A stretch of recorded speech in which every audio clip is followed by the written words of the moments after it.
Le compte-titre ordinaire, ou plus simplement compte-titre, est la solution la plus simple et la moins contraignante dont dispose l'investisseur boursier du XXIe siècle. Bien moins réglementé que son cousin le PEA, il est plus souple à utiliser, mais tout comme ce dernier, il réclame lui aussi une certaine connaissance des marchés boursiers. Comment fonctionne-t-il et à quoi sert-il exactement? Où et comment ouvrir un compte-titre? Peut-on l'intégrer dans une stratégie patrimoniale? Voyons ensemble comment investir en bourse avec un compte-titre.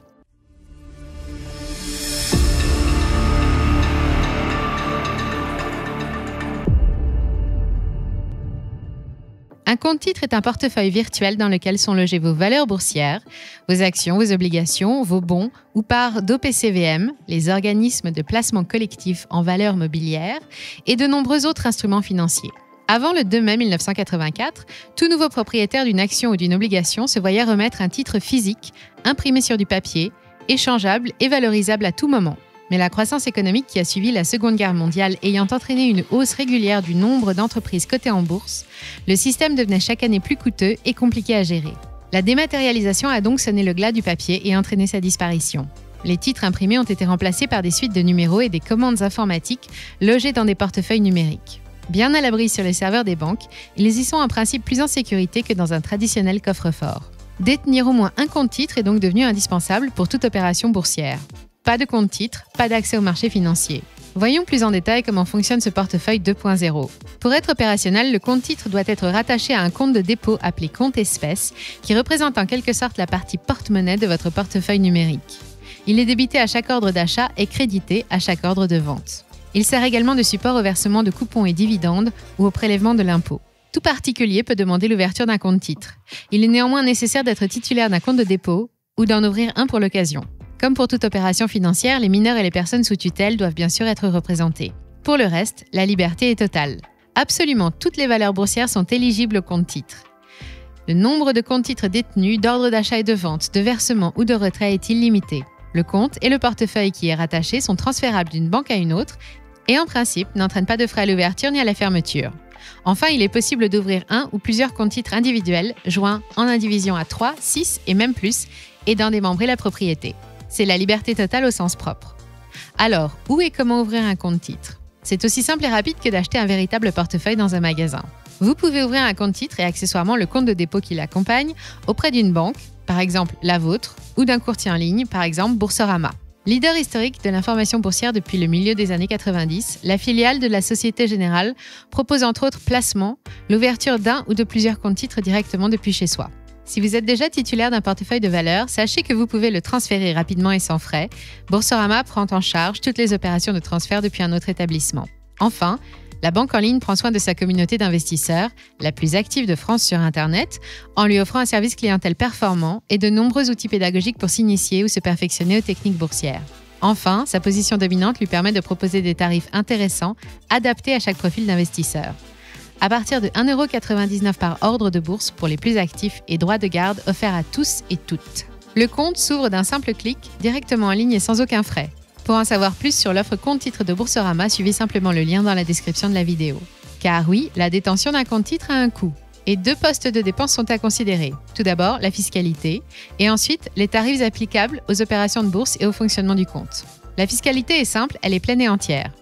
Toute plus-value réalisée, coupon perçu ou dividende encaissé est soumis au prélèvement forfaitaire unique ou PFU prélevé à la source. Celui-ci est composé d'une part d'impôt sur le revenu et d'une part de prélèvements sociaux pour un total de 30%. Il est bien sûr possible de demander à être imposé sur le revenu si la tranche d'imposition est plus favorable. Le deuxième poste de dépense est composé de tarifs appliqués aux opérations boursières et aux services financiers. Ceux-ci vont essentiellement dépendre de votre objectif, comme nous le verrons tout à l'heure. Ils doivent être évalués au plus juste car ils entrent dans le calcul de la rentabilité nette de votre investissement. Ils se composent des frais de tenue de compte et des droits de garde prélevés annuellement, des frais de courtage qui impactent chaque ordre de bourse, des éventuels droits d'entrée ou de gestion sur les parts de SICAV et fonds communs de placement, et des éventuels frais de transfert ou de clôture de compte. Si la fiscalité est strictement identique pour tous les comptes-titres, il n'en est pas de même pour les frais qui, eux, varient d'un établissement financier à un autre. Prenez donc le temps de les comparer. Comment savoir si le compte-titre est adapté à votre situation ? La réponse dépend essentiellement de votre objectif et notamment de votre horizon de placement. Comme nous l'avons vu, il est possible de loger tout type de valeur dans le compte-titre. Cela permet de ventiler le risque entre les produits sensibles et volatiles, comme les actions indirectes ou les warrants, et les titres plus sécurisés tels que des parts d'OPCVM, les obligations ou les devises. Il est donc tout à fait possible et même fortement conseillé de diversifier au maximum la nature, les marchés et les secteurs géographiques des titres détenus dans le portefeuille. Bien que cela soit généralement déconseillé, le marché boursier devant s'envisager sur le long terme, le compte titre est particulièrement adapté aux opérations one-shot ou à court terme jusqu'à 5 ans. Au-delà de 5 ans et selon la nature des titres sur lesquels vous envisagez d'investir, mieux vaut se tourner vers le PEA qui permet de bénéficier d'une fiscalité plus avantageuse. Lorsqu'il s'agit d'un compte joint ou d'une indivision, la question ne se pose évidemment pas. Pour détenir un portefeuille de valeurs boursières à plusieurs, le compte titre s'impose de lui-même. C'est aussi le cas dans le cadre, par exemple, d'une donation d'usufruit qui nécessite un démembrement de propriété. Néanmoins, investir en bourse, qui plus est via un compte titre ordinaire, nécessite un certain nombre de connaissances techniques, économiques ou financières. Chaque opération étant fiscalisée dès son dénouement, il n'est pas souhaitable de perdre son sang-froid.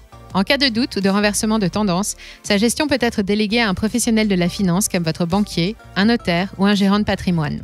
À présent, résumons. Depuis la dématérialisation, il est devenu nécessaire de détenir un compte titre pour réaliser des opérations boursières.